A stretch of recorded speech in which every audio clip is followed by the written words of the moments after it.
많은 사람들이 안전한 삶을 선택합니다. 예측 가능한 직장, 안정적인 수입, 남들이 인정하는 길, 그 길을 걸으며 이게 맞는 선택이겠지라고 스스로를 설득하죠. 하지만 어느 순간 가슴 깊은 곳에서 작은 목소리가 들려옵니다. 이게 정말 내가 원하던 삶인가? 이대로 살다 후회하지 않을까? 오늘은 그 질문에 날카롭게 답을 주는 니체의 강력한 한 문장을 함께 나눠보려 합니다. 니체는 즐거운 학문에서 이렇게 말했습니다. 위험하게 살아라. 존재로부터 가장 큰 결실과 가장 큰 즐거움을 거두는 비결은 위험하게 사는 것이다. 베수비오 화산의 비탈에 너의 도시를 세워라.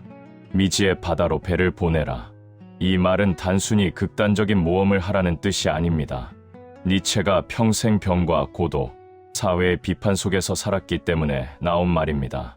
그는 당시 유럽 사회가 점점 더 안전하고 평범한 삶을 추구하는 것을 강하게 경계했습니다. 편안함을 가장한 삶이 결국 사람의 영혼을 서서히 죽인다고 믿었기 때문입니다. 니체가 말하는 위험은 목숨을 거는 위험이 아니라 마음의 위험입니다. 사회가 정해준 안전한 울타리를 과감히 벗어나는 것, 실패할 가능성을 받아들이면서도 나만의 길을 가는 것, 타인의 기대를 내려놓고 진짜 나에게 충실해지는 것, 이것이 바로 그가 말한 위험하게 사는 삶입니다. 많은 사람들이 이 명언을 오해합니다. 위험하게 살아라는 무모하게 살아라라고 생각하죠. 하지만 니체는 절대 무모함을 말하지 않았습니다. 그가 진정으로 경고한 것은 안전이라는 이름의 감옥입니다. 매일 똑같은 출퇴근, 똑같은 업무, 똑같은 생각으로 10년, 20년을 보내는 삶, 겉으로는 안정적이라고 하지만 실제로는 영혼이 메말라가는 가장 무서운 위험입니다. 특히 한국 사회에서 이 말이 강렬하게 다가오는 이유는 명확합니다. 우리는 어릴 때부터 안정적으로 살아라, 큰 회사에 들어가라, 위험한 선택은 하지 마라는 말을 들으며 자랐습니다. 대기업, 공무원, 스펙 쌓기, 결혼과 내 집 마련이라는 정해진 코스를 벗어나는 순간 주변에서 미쳤냐? 너무 위험하지 않냐는 말이 쏟아지죠. 하지만 니체의 관점으로 보면 그 안전한 코스를 끝까지 따르는 것이야말로 진짜 위험입니다. 30대 후반, 40대가 되어 내가 진짜 원했던 삶은 이게 아니었는데 하며 후회하는 삶. 열정도, 설렘도, 성장도 없이 그저 시간만 흘려보내는 삶. 이것이 니체가 가장 두려워했던 삶입니다. 저 역시 오랫동안 안전한 선택만 해왔습니다. 회사에서 인정받기 위해 야근을 마다하지 않았고 남들이 가는 길을 따라가며 이게 정답이겠지라고 스스로를 설득했습니다. 그러나 시간이 지나면서 삶이 점점 회색으로 물드는 것을 느꼈습니다. 성과를 내도 기쁨이 없고 연봉이 올라가도 만족감이 사라졌습니다. 그저 살아남기 위한 삶이 되어가고 있었습니다. 그때 니체의 이 말이 제게 큰 충격을 주었습니다. 안전만 추구하다가 가장 소중한 것을 잃고 있는 건 아닐까? 그 질문이 제 삶의 방향을 바꾸는 계기가 되었습니다. 그 후로 저는 조금씩 작은 위험을 감수하기 시작했습니다. 하고 싶지 않은 업무를 솔직하게 거절하고 퇴근 후 새로운 공부를 시작했으며 주변의 시선이 부담스러웠지만 사이드 프로젝트를 실행에 옮겼습니다.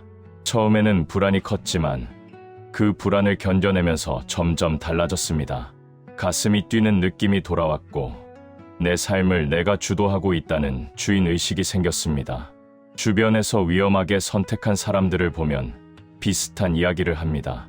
대기업을 그만두고 작은 카페를 연 친구는 처음 1년은 적자에 시달렸지만 지금은 그때 용기 내지 않았다면 평생 후회했을 거다라고 말합니다. 35세에 퇴사 후 프리랜서가 된 지인은 수입은 불안정하지만 매일 자신이 좋아하는 일을 하며 사는 기쁨이 크다고 합니다. 니체는 우리에게 계속해서 묻고 있습니다. 너는 정말 안전하고 편안한 삶을 원하는가? 아니면 의미 있고 강렬하며 때로는 두렵지만 살아있음을 느끼는 삶을 원하는가? 그렇다면 오늘부터 어떻게 위험하게 살아갈 수 있을까요? 첫째, 작은 위험부터 시작하는 연습을 하세요. 매일 같은 출퇴근 길을 바꿔보기, 새로운 취미를 시작하기, 평소에 연락하지 않던 사람에게 먼저 메시지 보내기. 이런 작은 변화가 쌓이면 큰 위험을 감수할 용기가 생깁니다. 둘째, 아니오라고 말하는 힘을 기르세요. 나의 시간을 빼앗는 관계, 가치관에 맞지 않는 일, 나를 작아지게 만드는 선택에 과감히 거절하는 것. 이것이 자신을 진심으로 존중하는 첫걸음입니다. 셋째, 실패를 성장의 연료로 바꾸는 마인드셋을 가져보세요. 실패했을 때 왜 실패했을까가 아니라 이 실패로 나는 무엇을 배웠는가를 질문하세요. 그 질문이 당신을 더 단단하게 만들어줄 것입니다. 넷째, 올해 안에 한 번 정말 두려운 도전을 정하고 실행하세요. 이직 준비, 사이드 프로젝트 시작, 혼자 해외여행, 오래 미뤄왔던 일을 본격적으로 시작하는 것. 그 한 번의 도전이 당신의 삶을 완전히 다른 방향으로 이끌 수 있습니다. 다섯째, 매일 저녁 오늘의 위험을 기록해보세요. 오늘 내가 감수한 작은 위험은 무엇이었는지, 그로 인해 어떤 감정을 느꼈는지 짧게 적는 습관. 이 기록이 쌓이면 위험을 두려워하는 마음이 서서히 사라집니다. 니체가 말한 대로 위험하게 사는 사람은 삶의 가장 큰 결실과 가장 큰 즐거움을 거둡니다. 안전만 추구하는 사람은 편안함 속에 갇혀 아무것도 남기지 못한 채 시간 속에 쓰러져 버릴 뿐입니다. 지금 당신은 어떤 삶을 살고 있나요? 안전한 울타리 안에 있는 삶인가요? 아니면 미지의 바다를 향해 배를 띄우고 있는 삶인가요? 오늘부터 한 걸음이라도 좋습니다. 조금씩 위험하게 살아보세요. 그 한 걸음이 결국 당신을 더 자유롭고, 더 강하고, 더 살아있는 사람으로 만들어줄 것입니다. 니체의 말처럼 베수비오 화산의 비탈에 당신만의 도시를 세워보세요. 그곳에서 피어나는 삶은 안전한 평지에서는 절대 느낄 수 없는 것들일 테니까요. 오늘 영상이 여러분에게 작은 용기라도 되었다면 좋겠습니다. 댓글로 내가 지금 감수하고 싶은 위험은 무엇인가요? 또는 가장 두려웠지만 결국 해본 도전은 무엇이었나요?를 남겨주세요. 여러분의 이야기를 진심으로 기다리고 있습니다. 인생은 한 장입니다. 오늘도 위험하게, 그러나 의미 있게 살아가시길 바랍니다.